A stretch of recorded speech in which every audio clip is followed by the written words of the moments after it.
नमस्कार, आप देखें राजधानी समाचार। बात की जाए भोपाल की तो भोपाल में यादव महासभा की ओर से राष्ट्रीय कार्यकारिणी की बैठक हुई, जिसमें अवधेश प्रताप यादव जी पहुंचे हैं। कार्यक्रम में पूरा कार्यक्रम में क्या व्यवस्था रही क्या? देखिए, ये 100वां वर्ष है इस अखिल भारतीय यादव महासभा का, तो उसके संबंध में राष्ट्रीय कार्यकारिणी की बैठक थी और उन्होंने हमें सम्मानित करने के लिए यहाँ आमंत्रित किया था। तो निश्चित तौर पर चूँकि देश समाजों से मिलकर बनता है, तो कोई भी समाज यदि आगे बढ़ेगा तो देश भी आगे बढ़ेगा। तो उसी परिप्रेक्ष्य में ये आयोजन यहाँ किया गया है, जिसमें राष्ट्रीय अध्यक्ष से लेकर के पूरे देश भर के जो उसके कार्यकारिणी के सदस्य हैं वो आए हुए हैं, विभिन्न प्रदेशों के अध्यक्ष आए हुए हैं और काफ़ी प्रबुद्ध और जानकार लोग यहाँ उपस्थित हुए हैं। तो मुझे भी अवसर मिला है उनके विचार सुनने के लिए, उसमें भागीदारी करने के लिए। ई रेजिमेंट की भाई साहब बात उठ रही है लगातार मध्य प्रदेश और अन्य राज्यों से, क्या कहेंगे उसको? देखिए, ये समाज मांग कर रहा है और पूर्व में कई बार इसको कार्य रूप में परिणत भी किए जाने की स्थिति बनी थी और निश्चित तौर पर जो समाज है हमारा वो है इसके काबिल है और ये रेजिडेंट बननी चाहिए। यही रेजिमेंट बिल्कुल बनना चाहिए, क्योंकि पूर्व में भी रही है ये, लेकिन कतिपय कारणों से फिर वो कार्य रूप में परिणत नहीं हुई।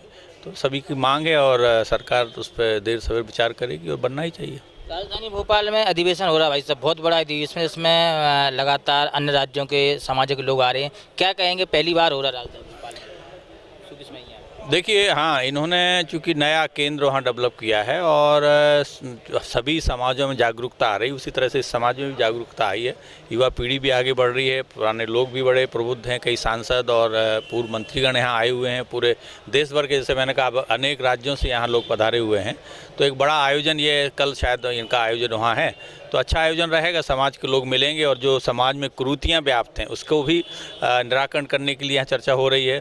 चाहे मिट्टी भोज की बात हो, चाहे और जो हमारी दहेज प्रथा हो, जो भी कुरीतियाँ समाज की हैं उनका उन्मूलन करने के लिए भी ये विचार कर रहे हैं। साथ साथ युवाओं को कैसे आगे बढ़ाया जाए, समाज के विकास के लिए क्या कार्य किए जा सकते हैं, उस तरह से हर एक का अधिकार है, तो वो अपना काम कर रहे हैं और उसी में उन्होंने देश को प्रथम रखा हुआ है, तो देश के विकास में वो योगदान देंगे। युवाओं के लिए क्या कहेंगे आप? यादव समाज के जो युवा हैं उनके लिए क्या संदेश आप देना चाहते हैं? देखिए, युवाओं को जो अपनी उनकी ऊर्जा है, शक्ति है, उसको रचनात्मक उपयोग करना चाहिए। और आज के समय में ख़ास तौर से जब सोशल मीडिया का ज़माना है, तो ज़्यादा समय आप मोबाइल या दूसरी चीज़ों में बर्बाद ना करें। अपनी ऊर्जा का रचनात्मक, जो जहाँ जिस स्थिति में है, अपनी योग्यता के हिसाब से, कार्य क्षमता के हिसाब से आगे बढ़ना चाहिए, क्योंकि आज के परिवेश में अवसर बहुत हैं। यदि आप एक दरवाज़ा बंद होता तो 9 खुले रहते हैं, लोग देखते नहीं है, एक ही तरफ देखते रहते हैं। तो मैं युवाओं से यही कहना चाहूँगा कि आप अगर मेहनत करते हैं, समर्पण के साथ कोई लक्ष्य लेकर चलते हैं, तो निश्चित सफलता मिलती है और बाकी समाज के लोग भी उनको मार्गदर्शन देते हैं। हम सब लोग भी जहाँ जैसी आवश्यकता पड़ेगी उनको सहयोग प्रदान करेंगे। समाज के कार्यक्रम में पहुंचे थे अवधेश यादव जी, लगातार कार्यक्रम में जुड़े हैं और पूरी जानकारी भी दी। अब देखना होगा कि कल का कितना बड़ा कार्यक्रम रहेगा। जुड़े हमारे साथ, रिपोर्ट।